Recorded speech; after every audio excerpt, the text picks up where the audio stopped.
إن الحمد لله نحمده ونستعينه ونستغفره ونعوذ بالله من شرور أنفسنا ومن سيئات أعمالنا. من يهده الله فلا مضل له ومن يضلل فلا هادي له، وأشهد أن لا إله إلا الله وحده لا شريك له، وأشهد أن محمدا عبده ورسوله صلى الله عليه وعلى آله وأصحابه وسلم تسليما كثيرا. وبعد، الحمد لله، hatuna budi kumshukuru Allah subhanahu wa ta'ala kwa fadhila zake na taufiki yake kutuwezesha kukutana tena kwa ajili ya darasa hii muhimu ya tafsiri ya Qur'an. Na leo insha Allah tunaingia katika ukurasa wa 14 tukiwa tunaendelea bado na suratul Baqara, na bado Allahu azza wa jal anazungumza kuhusiana na Bani Israil ili iwe ni faida kwa Mayahudi na si wao tu bali na Wakristo na Waislamu pia, wote wapate hidayah, wamkubali Allah, wamkubali Mtume Muhammad sallallahu alaihi wasallam na mitume wote, ili watu wafanikiwe. Tukianzia 89 katika ukurasa huu, Allah subhanahu wa ta'ala anasema walamma jaahum kitabun min indillah, na wakati kilipowajia Mayahudi kitabu kutoka kwa Allah subhanahu wa ta'ala, musaddiqun lima ma'ahum, kitabu chenye kusadikisha na kuthibitisha yale walionayo wao kwenye vitabu vyao vilivyopita. Yani Qur'ani imekuja taja yale yale ambayo yametajwa katika vitabu vilivyopita, kuonyesha kwamba vyote ni vitabu vinatoka kwa Allah. Wa kanu min qabl, na walikuwa Mayahudi hawa kabla, huko nyuma ya Mtume sallallahu alaihi wasallam kuletwa kupewa utume, yastaftihuna ala alladhina kafaru, walikuwa wanataka ushindi, wanatafuta ushindi dhidi ya makafiri kwa kuletwa mtume wa mwisho. Wao wanasema akija huyo tutapata ushindi, tutawashinda washirikina wa Kiarabu, kwa hiyo sisi tutakuwa tuko juu. Hiyo ndio ilikuwa dhana ya Mayahudi, kwamba wao watamfuata mtume huyo wakidhania atakuwa ni mwana wa Israeli mwenzao. Falamma jaahum ma arafu kafaru bih, lakini kilipowajia kile wanachokijua wakakikanusha. Fala'natullahi 'ala al-kafirin, basi la'na ya Allah iwe juu ya makafir. Walamma jaahumul Qur'anul Karim min 'indillah wa huwa muwafiqun lima jaa fi at-Taurati wal Injili fi al-usul al-'ammati as-sahihah, na wakati ilipowajia Qur'ani tukufu kutoka kwa Allah azza wa jalla, hali ya kuwa Qur'ani hiyo inawafikiana na yale yaliyomo ndani ya Taurati na Injili katika ile misingi ya kiujumla iliyokuwa sahiha. Yani kuna misingi ya kiujumla ndani ya Qur'ani yamo na ndani ya kitabu cha Taurati na Injili yamo. Kwa hiyo vitabu walivyonavyo wao ahlul kitab vya Taurati na Injili yaliyotajwa mule katika ile misingi ya kiujumla, ile misingi mama, basi yale pia yametajwa katika Al-Qur'an. Kwa mfano jambo la muabudiwa mmoja, mambo ya kufufuliwa akhira, na mambo kadha wa kadha ambayo yanaingia kwenye misingi ya kiujumla, na zile maudhui muhimu ambazo kila mtume amekuja nazo, unakuta kuwa kuna mfanano mkubwa baina ya Qur'an na vitabu vilivyopita. Kwa hiyo kwa kuliangalia hilo tu, basi ingetosha wao kuslimu na kuikubali Qur'an na kumkubali mtume wa mwisho, kwa sababu ya mfanano baina ya kitabu hichi na vitabu vyao. Wa kanu min qabli nuzulihi yaqulun nastansiru ala almushrikina wa yuftahu lana hina yub'athu nabiyyun fanu'minu bihi wa nattabi'uhu, na walikuwa kabla kuteremka Qur'an wakisema sisi tutashinda dhidi ya washirikina na tutapewa ushindi sisi Mayahudi dhidi yao wakati atakapotumwa nabii, nasi tutamwamini na tutamfuata. Kwa sababu mazoea yao kwa muda mrefu mitume ilikuwa ni katika wana wa Israeli. Sasa wakidhania na huyu wa mwisho pia atakuwa mwenzao, na wanajua zama zote anapoletwa mtume, basi wale wanaomfuata mtume hupata ushindi dhidi ya maadui wa mtume yule, kwa wafuasi wa mtume hufanikiwa. Kwa wakajua kwamba kama atakuja atafanana na wale wale Isa ibn Maryam, Musa na Yusuf na Zakaria na Yahya, mitume wengi wa nyuma ilikuwa Banu Israil. Sasa wakajua na huyo akija tukawa naye, hapo tena Waarabu wa kishirikina al-Aus wal Khazraj na wengineo katika maeneo mbalimbali watakuwa watuwezi, si ndio washindi katika dunia hii. Kwa yastaftihuna, maana yake yatlubuna alfatha wan nasra ala a'daihim. Istiftah alhamzatu wasin wata'u litalab. Kwa hiyo walikuwa wanataka ushindi, wanatafuta ushindi kwa kumpata mtume huyu, kama ilivyokuja katika suratu Ibrahim, wastaftahu, na wakataka nusra mitume, wa khaba kullu jabbarin anid, na akaambulia patupu kila jabbar ambaye anafanya inadi kuikataa haki. Mitume walipotaka nusra ndipo walipoharibikiwa, wakala hasara maadui wa mitume, kwa sababu kila mtume akitaka nusra ushindi unakuja na Allah analeta nusra. Kwa istiftah ni talabun nasr, kutaka ushindi. Sasa nao hawa walikuwa wanafanya hilo jambo la istiftah, wakisema kwamba atakapokuja mtume tutabainikiwa hapa na sisi tutapata ushindi kupitia mtume huyo dhidi ya kila atakaye kuwa maadui zetu. Sasa matokeo yakawaje? Falamma jaahumul Qur'an wa Muhammadun sallallahu alayhi wasallam ala sifati allati ya'rafuha wal haqqi alladhi ya'limuhu kafaru bih. Ilipowajia Qur'an na Muhammad sallallahu alayhi wasallam alipowajia, tena kawajia kwa sifa ile ambayo wanaitambua iliyotajwa kwenye Taurati na Injili, na kawajia na haki ile ambayo wanaijua ya muabudiwa mmoja. Maana kuna mfanano mkubwa baina aliyokuja nayo Muhammad sallallahu alaihi wasallam na mitume waliopita, kwa sababu wote wanatoka katika agizo la muabudiwa mmoja. Kwa hiyo unakuta alipokuja mtume huyo akamkufuru. Kwa nini? Kwa sababu tu sio katika Banu Israil. Fala'natullahi 'ala al-kafirin billahi wa rasulih, basi laana ya Allah iwe juu ya makafiri wanaomkanusha Allah na mtume wake. Wameenda kumkataa Muhammad sallallahu alaihi wasallam ilhali ya kuwa ni mtume wa haki kutoka kwa Allah azza wa jalla, kwa kumkataa mtume huyu akala hasara. Bi'sa mashtarau bihi anfusahum, ni kibaya kilioje hicho ambacho wamekichagua kuwa ni mbadala wa nafsi zao. An yakfuru bima anzala Allah, nacho alichokichagua ni kitu hichi, kukufuru kile ambacho Allah amekiteremsha.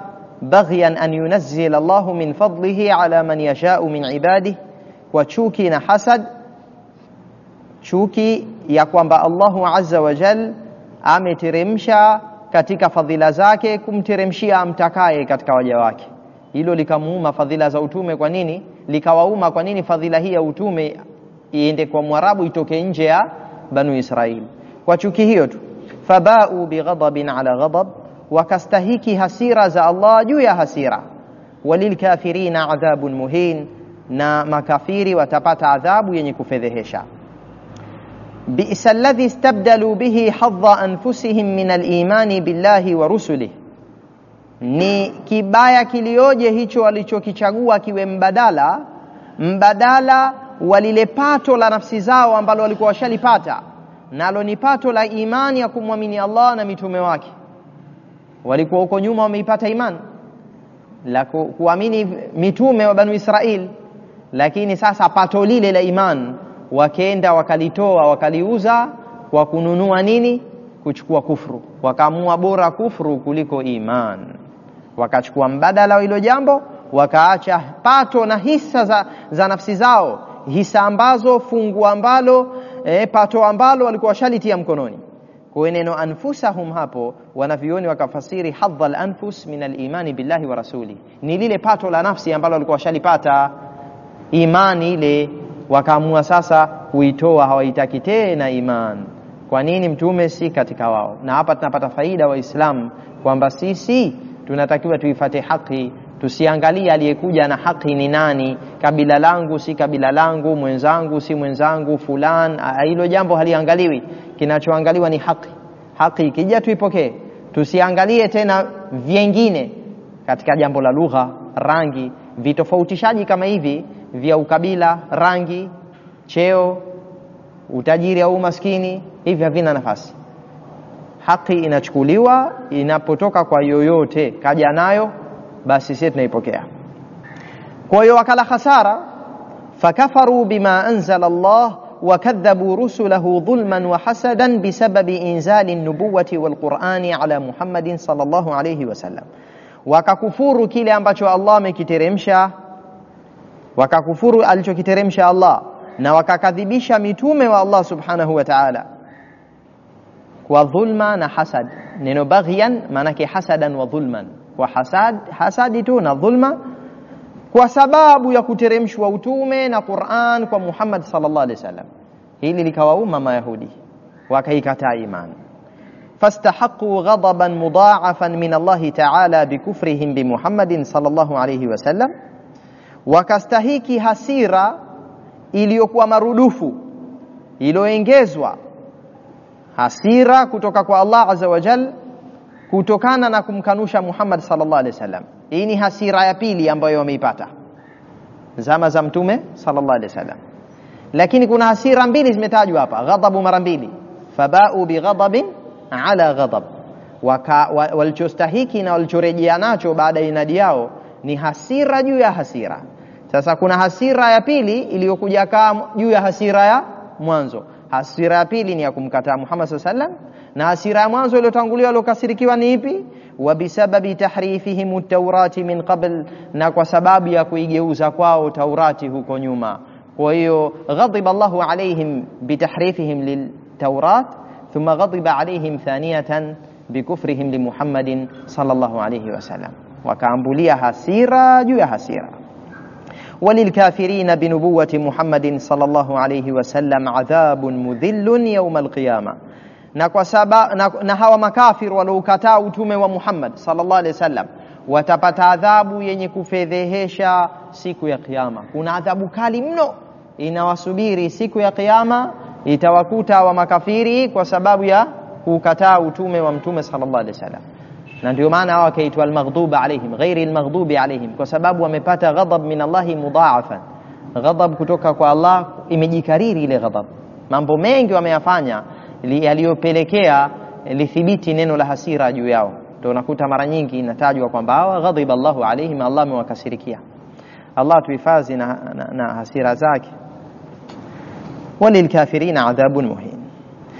Aya 91, wa idha qila lahum aminu bima anzala Allah, na wanapoambiwa Mayahudi aminini kile ambacho amekiteremsha Allah, qalu nu'minu bima unzila alaina, wao husema sisi tunaamini tulichoteremshiwa sisi kupitia mitume yetu ya wana wa Israeli. Taurati tutaikubali, tunaamini tulichoteremshiwa sisi.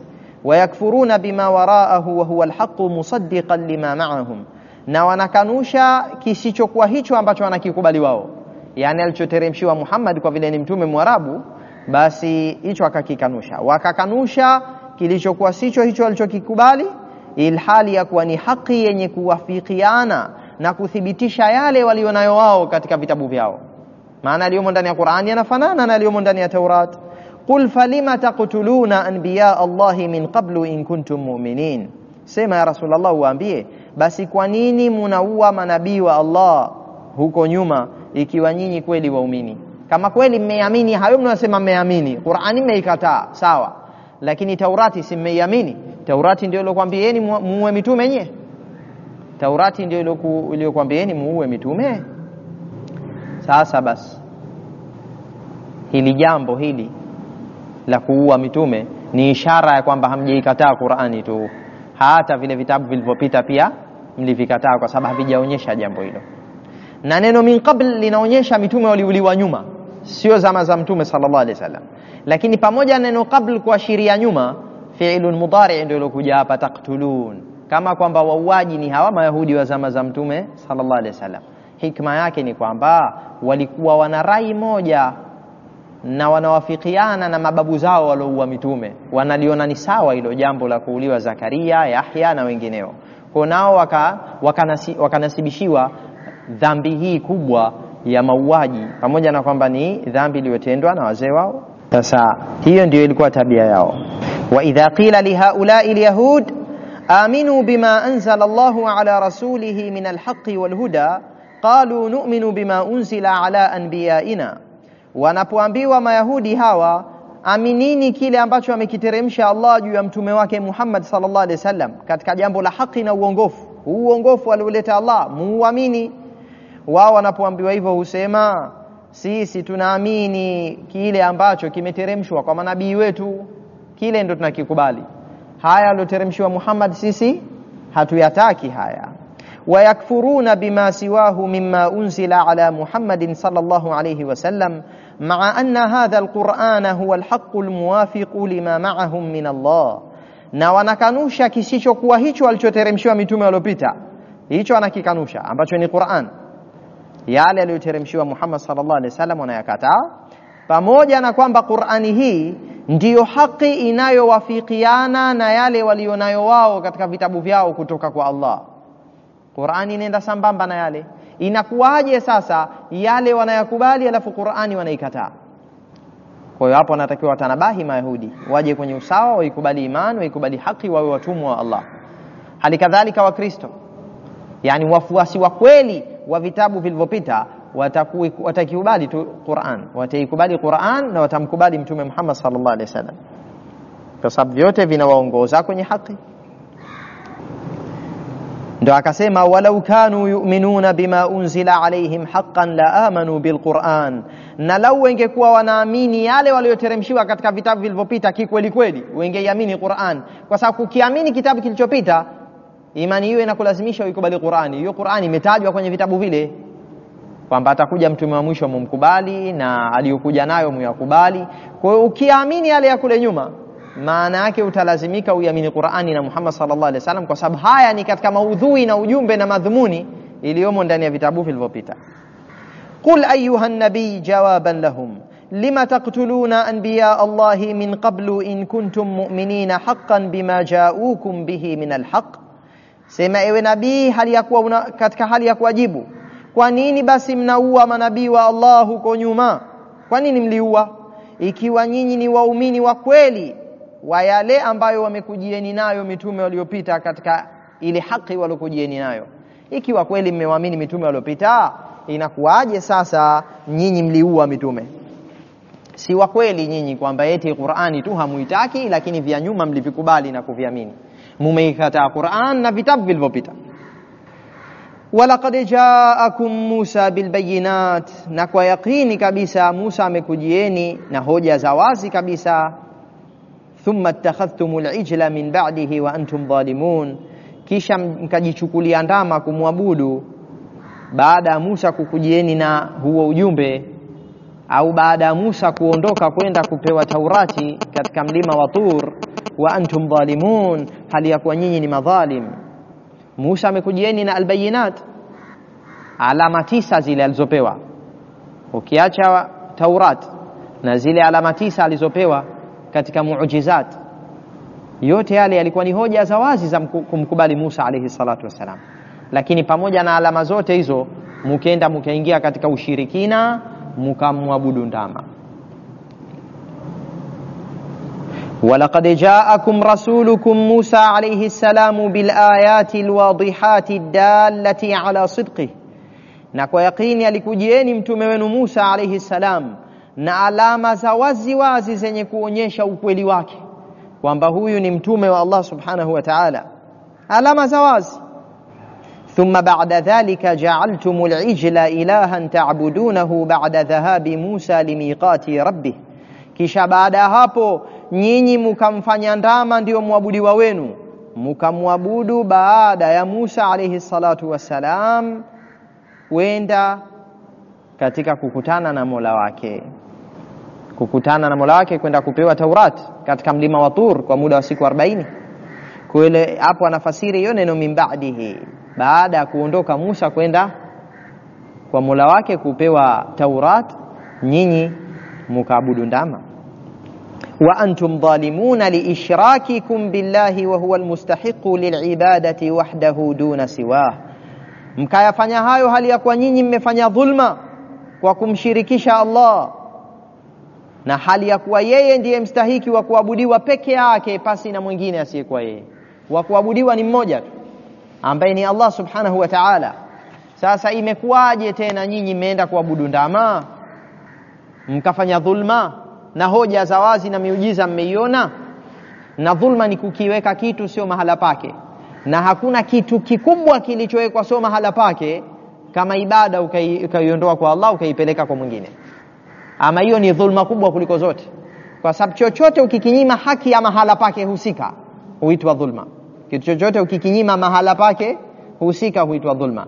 Sasa kikubwa kipi ambacho kimestahiki zaidi kuwekwa mahala pake kuliko vyote? Ni ibada. Inna shirka la dhulmun adhim, hakika shirki ni dhulma kubwa. Kama kuna dhulma kubwa iliyofanywa duniani kikaekwa kitu sio mahala pake, ni dhulma ya ushirikina. Hawa jamaa wakazidhulumu nafsi zao. Allah azza wa jalla anasema wa idh akhadhna mithaqakum, kumbukeni msisahau enyi Mayahudi, ili jambo liwe katika vichwa vyenu, pale tulipochukua ahadi zenu nzito kabisa. Wa rafa'na fawqakum tur, na tukanyanyua juu yenu mlima wa Tur, tukikwambieni khudhu ma atainakum biquwwatin wasma'u, chukueni ambayo tumekupeni katika Taurat, tena yachukueni kwa jitihada na nguvu za ijtihad. Wasma'u, wala sikilizeni vizuri mnayoambiwa. Na wanakusudiwa hapa kuambiwa sikilizeni usikivu wa utiifu. Qalu, wakasema sami'na, tumesikia, wa asaina, na tumeasi. Na'udhu billahi mimma qalu, Allah tulinde na waliyosema. Tusiyaseme haya kwa ndimi zetu wala kwa hali zetu, maana hata ile hali yetu isije kaonyesha kwamba tumesikia Mola wetu kwa masikio lakini tunaasi. Kwa ulimi wa hali tusiseme hayo. Mja mtiifu mbele ya Allah ni yule anayechukua amri akawacha makatazo, akawa msikivu na mtiifu. Wao wakasema sami'na wa asaina.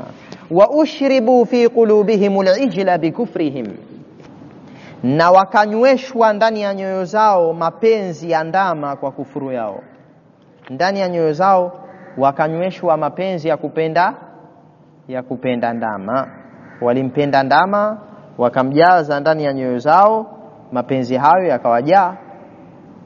Qul bi'sa ma ya'murukum bihi imanukum in kuntum mu'minin, sema ya Rasulullah, uambie ni baya lilioje ilo ambalo nafsi zenu, imani yenu inakuamrisheni kulifanya ikiwa nyinyi ni waumini. Kama nyinyi mnasema waumini mmeamini vitabu vilivyopita, basi imani yenu ya mshangao sana, kwa sababu ni baya lilioje ambalo amri yenu, yani imani yenu inakuamrisheni kulitenda. Na hapa Allah azza wa jalla kataja mudafu ilayhi, hajataja mudaf. Kataja al-ijl, lakini maksudio ni hubbu al-ijl, yani mapenzi ya kupenda ndama ndio ambayo yamejazwa katika nyoyo zenu. Na hiyo inakuja katika Qur'an.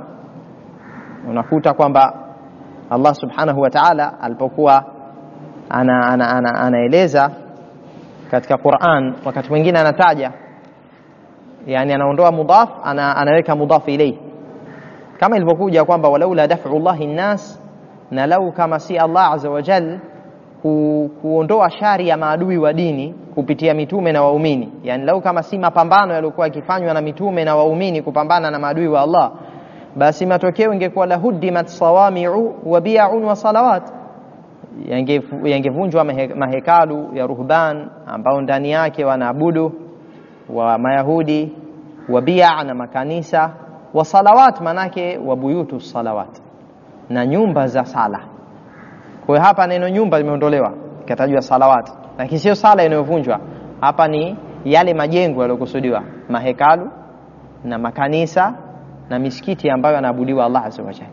Sasa na al-ijl kutajwa hapa, maksudio yake ni hubbu al-ijl, yani wamenyweshwa ndani ya nyoyo zao hawa makafiri, hawa Mayahudi, mapenzi ya kupenda kuabudu ndama, bikufrihim, na hayo yalikuja kwa sababu ya kufuru yao. Na wanavyoni rahmatullahi alayhim wanasema hapa limetajwa jambo la ashurbu, halijatajwa jambo la al-it'am. Hakusema Allah wa ut'imu, wakalishwa katika nyoyo zao mapenzi ya kupenda ndama. Wanasema kwa sababu sharab tofauti na ta'am. Sharab ina kitu tamakun katika mwili, kinywaji kina tamakan, kinaingia mpaka ndani ya viungo, kinatawala mle ndani, kinapenya kila sehemu. Lakini chakula kinavuka viungo na mishipa, tofauti na kinywaji katika tamakuni yake.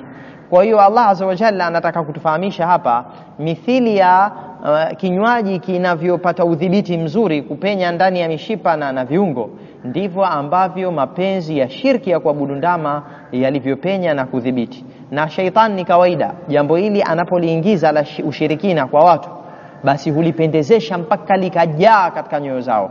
Na ndio maana washirikina kuacha shirki ni jambo kubwa sana kwa wao. Hata Waislamu ambao wameingizwa katika mlango huu basi kuiacha shirki kwa wao ni jambo kubwa, kwa sababu ni dhambi kubwa na sheitani anahisi hapa kavuna zaidi, basi watu wanapendezeshewa. Hawa watu walinyweshwa katika nyoyo zao mapenzi ya ndama kwa sababu ile kufuru yao. Qul bi'sa ma ya'murukum bihi imanukum, sema ni baya lilioje hilo ambalo imani yenu inakuamrisheni kulifanya, in kuntum mu'minina, ikiwa nyinyi ni waumini.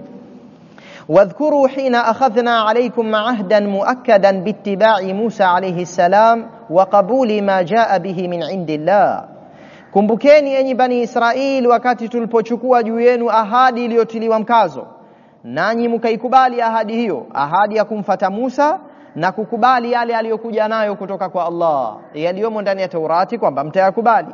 Warafa'na fawqakumul jabala takhwifan lakum, na tukanyanyua juu yenu mlima wa Tur ili kukutisheni. Wallahi ule mlima ulikuwa uko juu ya vichwa vyao umenyanyuliwa, alafu akaambiwa hapo pokeeni ahadi, wakaipokea.